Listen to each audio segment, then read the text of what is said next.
શું ગયા પપ્પા? હા બોલો. કાઈ નહીં, આ તો ખાલી એમને એમ જસ્ટ એ બીજી ત્રીજી વાત તું મુદ્દાની વાત ઉપર આવ્યો. ઓલું હમણાં નવરાત્રી આવતી હતી, ગરબા રમવા જવાના હે. હા ગીંગી હારે તો રમત છો, 10 દી ગરબા રમી લેજો, બીજું હું. તો ઈ હું ગરબા રમવા જાવું હોય તો મોટા પાર્ટી પ્લોટે જવું પડે. હા તો અને મોટા પાર્ટી પ્લોટમાં પાછી પાસની સિસ્ટમ હોય. અને પાસ લેવા માટે રૂપિયાની જરૂર પડે. કેટલા રૂપિયાનો આવે એક પાસ બેટા? અરે 10 દિવસના પપ્પા ખાલી 1000 રૂપિયો. વાહ શાબાશ.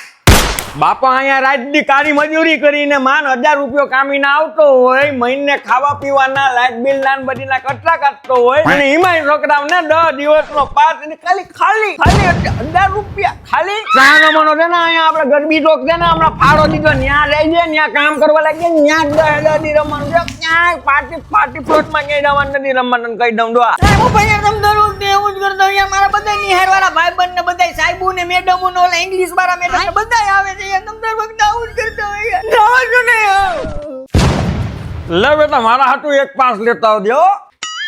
ફાઇનલ ઇંગ્લિશ વાળા મેડમ જ આવે છે ને? હા પપ્પા, ઇંગ્લિશ વાળા મેડમ આવે છે. તો વાંધો નહીં, હલો બેટા હાલ. થેન્ક યુ પપ્પા, થેન્ક યુ.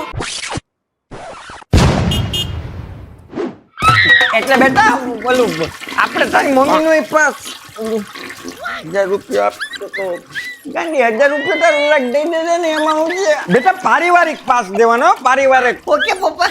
બરાબર ને? A B C D E F G યોરી મારે જો મોરે મોરો આવું છું. કેમ કે હું બોલવાની છે.